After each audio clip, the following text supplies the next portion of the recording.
ذوالقرنین اقبال، آپ اس سماعت کو کس نظر سے دیکھ رہے ہیں؟ کیونکہ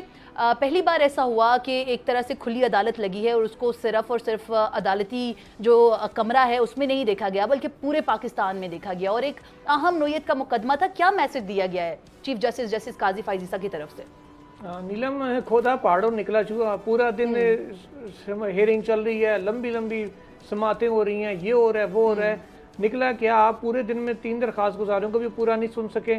آپ اگر صرف اتنا کر لیتے کہ تمام پٹیشنرز کو اور اٹارنی جنرل کو اس ایک نقطے پہ سن لیتے کہ اسٹے آرڈر ویکیٹ کیا جانا چاہیے یا نہیں کیا جانا چاہیے، کم از کم اسٹے آرڈر جوڈیشلی آپ ویکیٹ کر دیتے تو معاملہ کچھ سمجھ آتا تھا کہ ٹھیک ہے اسٹے ویکیٹ ہو گیا ہے، لا بحال ہو چکا ہے، آپریشن اس کے بحال ہو چکے ہیں، اب آگے جب بھی ہیئرنگ ہوگی اس کے بعد معاملہ دیکھا جائے گا 3 اکتوبر، کیونکہ پتہ تھا منصور علی شاہ صاحب نے جانا ہے اور یکم کو ان کی واپسی ہے، پھر آپ جیسے 3 اکتوبر کو لے تب کر لیتے۔ پورا دن آپ لگے رہے، آپ نے طارق رحیم صاحب کو بولنے تک نہیں دیا، وہ ایک جملہ اپنا پورا نہیں کر پاتے تھے کہ آپ انہیں ٹوک دیتے تھے۔ امتیاز صدیقی صاحب کو جب بار بار آپ نے ٹوکنا شروع کیا، پھر آگے سے انہوں نے جواب میں جو لائیو آپ کو سنا دیا کہ آپ یا میری بات سنیں یا اپنی کر رہے ہیں، اس کے بعد پھر آپ کو سامسونگ گیا۔ تو بہرحال وہ بڑی اچھی چیز ہے کہ لائیو گیا، ساری قوم نے اس چیز کو دیکھا، اور قوم نے یہ چیز بھی دیکھی جو ہم رپورٹرز آ کے بتاتے تھے پروگرامز میں اور اپنی خبروں کے ذریعے کہ اور ویلاگز کے ذریعے کہ ججز آپس میں ایک دوسرے کے ریمارکس کو، ایک دوسرے کے کویسچنز کو کاؤنٹر کر رہے ہوتے ہیں، اور بیسیکلی ایک دوسرے کی وکالت کر رہے ہوتے ہیں۔ ایک اگر کہتا ہے کہ یہ چیز ٹھیک ہے تو دوسرا اس کے کاؤنٹر آرگومنٹ کر رہا ہوتا ہے، وکیل کو کم بولنا پڑتا ہے۔ وہ چیز اب ساری قوم نے خود دیکھ لی ہے کہ کس طریقے سے ہو رہا تھا۔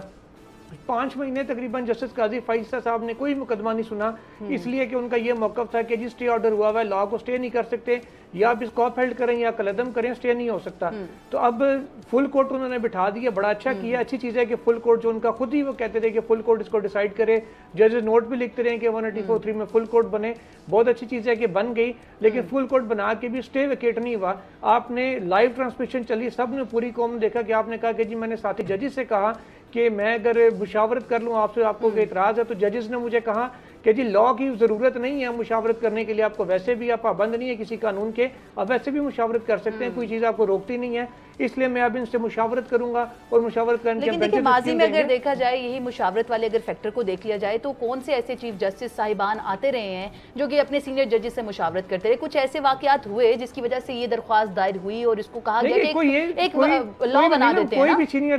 سینئر جج یہ کلیم نہیں کر سکتا کہ جی میرے سے کیوں مشاورت نہیں کرتے، یہ جب تک کوئی پابندی نہیں ہے، اگر کوئی چیف جسٹس خود سے کرتا ہے، جیسے ابھی فرض کریں فل کورٹ کہہ دیتی ہے قانون کالعدم ہے، وہ فیصلہ اسٹے بھی برقرار رہتی ہے، کالعدم قرار دے دیتی ہے، تو جسٹس فائز عیسیٰ کا یہ بڑا پن ہوگا اس کے باوجود وہ کسی ایک جج سے، 2 سے 3 سے یا 10 سے خود مشاورت کریں، ان کا بڑا پن ہوگا۔ لیکن یہ اگر کہہ دیں کہ جی میں اپنے طور پہ کر رہا ہوں، تو جوڈیشل آرڈر جو ہے وہ جو جوڈیشل آرڈر تھا جس کے ذریعے اسٹے کیا گیا تھا وہ ویکیٹ ہو گیا، تو وہ آپ کا سٹانس 5 مہینے کا کہاں گیا جب وہ ویکیٹ ہی نہیں ہوا؟ تو پرسنلی مشاورت آپ چاہے اٹارنی جنرل کو فون کر کے کریں، چاہے نیلم کو فون کر کے کر لیں، اس سے تو فرق نہیں پڑتا۔ میرے خیال میں اس کو پازیٹیولی دیکھنا چاہیے کہ اس کو قانون بنانے کی سوچی جا رہی ہے تاکہ آئندہ کو آنے والا کوئی بھی چیف جسٹس ہو تو وہ اس کو اپنی ذمہ داری سمجھے، آئینی ذمہ داری سمجھے۔ اینڈ میں آ کے خواجہ طارق رحیم صاحب کو محترم چیف جسٹس صاحب نے کہا کہ خواجہ صاحب آپ بھی کوشش کریں کسی طرح اس قانون کو بچا لیں، تو خواجہ صاحب نے آگے سے انہیں یہ کہا کہ جی میرا تو کیس ہی سارا آپ نے سالو کر دیا ہے، جب آپ نے کہا کہ میں اپنے طور پہ ان سے مشاورت کروں، ہم بھی یہ چاہتے ہیں اپنے طور پہ مشاورت کر لیں، خود سے رولز امینڈ کر لیں، اس لا کی ضرورت نہیں تھی۔ تو وہ ججز آپس میں بیٹھ کے بھی اس چیز کو طے کر سکتے ہیں، لازمی نہیں ہے کہ باہر سے کوئی آ کے قانون بنا کے ان کا کہے کہ جی آپ اس چیز کے پابند ہیں۔ سبسکرائب کریں اور بیل دبائیں تاکہ کوئی خبر رہ نہ جائے۔